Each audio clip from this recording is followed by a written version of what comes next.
മുംബൈ ഗണേശോത്സവം second day Mulund വെസ്റ്റിലെ ഗണപതികളെയാണ് കാണിക്കുന്നത്. സ്റ്റേഷൻ്റെ അടുത്തുള്ള ഗണപതികളെയാണ് കാണിക്കുന്നത്. കുറച്ച് ഗണപതികളെ കാണിക്കാൻ പോയത്. എന്ത് ഭംഗിയാണ്! വലിപ്പമുള്ള ഗണപതി അലങ്കരിച്ച് വെച്ചിരിക്കുന്നത് കാണാൻ തന്നെ നല്ല ഭംഗിയില്ലേ. പറഞ്ഞില്ലേ, കാലുകൾ വെച്ചിരിക്കുന്നതിൻ്റെ പ്രത്യേകത കണ്ടില്ലേ. ചെറിയൊരു ഗണപതി പൂജിക്കാനുണ്ടാവും എന്ന് പറഞ്ഞു. അതേമാതിരി ഇപ്പോൾ ഈ ഗണേശോത്സവം നടക്കുന്നതിനനുബന്ധിച്ചുള്ള ഭയങ്കര ആഘോഷങ്ങളും ഇവിടെ കൊട്ടും ശബ്ദം നിങ്ങൾക്ക് കേൾക്കുന്നുണ്ടോ അറിയില്ല. ഇത് വേറൊരു ഗണപതി ഇരുട്ടാണ്, ലൈറ്റ് അറേഞ്ച്മെൻറ്റിലാണ് ഇരിക്കുന്നത്.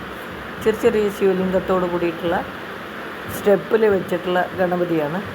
നല്ല ഭംഗിയുണ്ട് കേട്ടോ കാണാൻ. ഉള്ളിൽ പോയുള്ള ഫീലിംഗ് അത് പറയാൻ പറ്റില്ല. അത്രയധികം നല്ല സന്തോഷം തരുന്നതാണ്. ഉച്ച സമയത്ത് പോയത് കൊണ്ട് വലിയ ലൈൻ നിൽക്കാണ്ട് പോകാൻ പറ്റി. ഇവിടെയും പൂജിക്കാൻ ചെറിയ ഗണപതി വെച്ചിട്ടുണ്ട്. അതാണ് കലശത്തിൻ്റെ അവിടെ. ഇത് വേറെ ഗണപതി സുന്ദരക്കുട്ടപ്പൻ, നോർമൽ ആ ഒരു നമ്മൾ ഗണപതി സങ്കല്പത്തിലുള്ള ഗണപതിയാണ്. എന്താ ഭംഗി! മാലയൊക്കെ ഇട്ട് അലങ്കരിച്ചിരിക്കുന്നത്. ഇവിടെ പൂക്കാർക്കൊക്കെ നല്ല സമയമാണ്. വലിയ വലിയ മാലകളും ഇതൊക്കെ ഉണ്ടാക്കാനും നല്ല കച്ചവടം, നല്ലൊരു ഹാപ്പി മൂഡാണ്. എല്ലാവർക്കും ഒരു ഉത്സവം കൊണ്ടുവരുന്നത്. അതാണ് പറയുന്നത്. ഇന്നലെ പറഞ്ഞല്ലോ, ബാലഗംഗാധര തിലകൻ സാറാണ് ചെയ്തിരിക്കുന്നത്. എന്ത് ഭംഗിയിൽ അലങ്കരിച്ചിരിക്കണം. ഈ ഗണേശോത്സവം എന്ന് പറയുന്നത് തന്നെ അത്രയും ഭംഗി കൂട്ടണം.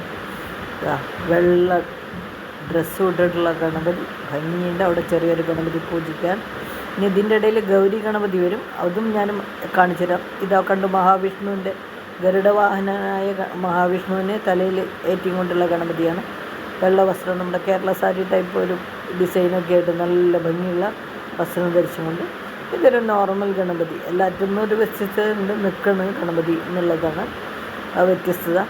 ഇപ്പോൾ വേറെ 2-3 ഗണപതി മൂർത്തി കൂടിയിട്ടാണ് വെച്ചിരിക്കുന്നത്. ചെവി കാണാൻ എന്താ ഭംഗി അല്ലേ. കാണുമ്പോൾ അങ്ങനെ തോന്നില്ലേ. എൻ്റെ അമ്മ, അപ്പോൾ പിങ്ക് ലൈറ്റ് അങ്ങോട്ട് അടിക്കുമ്പോൾ തുടുത്ത മുഖവും ആകെ കൂടി ഇങ്ങനെ ഭംഗിയായിട്ട് കാണുന്നു. അപ്പോൾ എത്ര രസമല്ലേ ലൈറ്റ് അടിക്കുമ്പോൾ ഗണപതിയെ കാണാൻ വേണ്ടിയിട്ട്. ഇത് ഗണപതിയുടെ ചെറിയ മൂർത്തി അവിടെ ഉണ്ടെന്ന് പറഞ്ഞില്ലേ. അതാണ് എല്ലാ സ്ഥലത്തും ഉണ്ട് പറഞ്ഞില്ലേ, ചെറിയൊരു മൂർത്തി.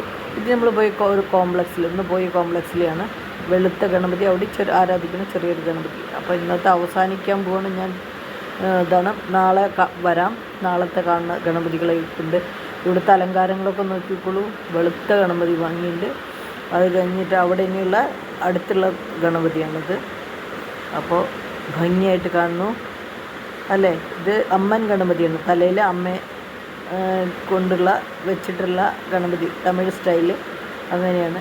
ഇത് രുദ്രഗണപതി, കാളിയമർദ്ദനാടുന്ന ശിവരൂപത്തിലുള്ള ഗണപതി. അതാണ് രുദ്രഗണപതി എന്നാണ് അവർ പേര് കൊടുത്തിരിക്കുന്നത്. ഇവർ ഓരോരോ പേരുകൾ കാണിക്കും. അപ്പോൾ ഞാൻ ഗണപതി എങ്ങനെയുണ്ട് കണ്ട് അഭിപ്രായങ്ങൾ പറയണം.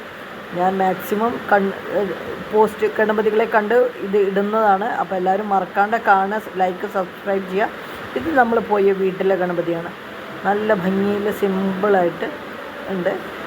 വീടുകളിൽ ചിലർ 1.5 ദിവസം വയ്ക്കും, ചിലർ 5 ദിവസം വയ്ക്കും, അങ്ങനെയാണ്. അപ്പോൾ നാളെ കാണുന്നവരെ ബൈ.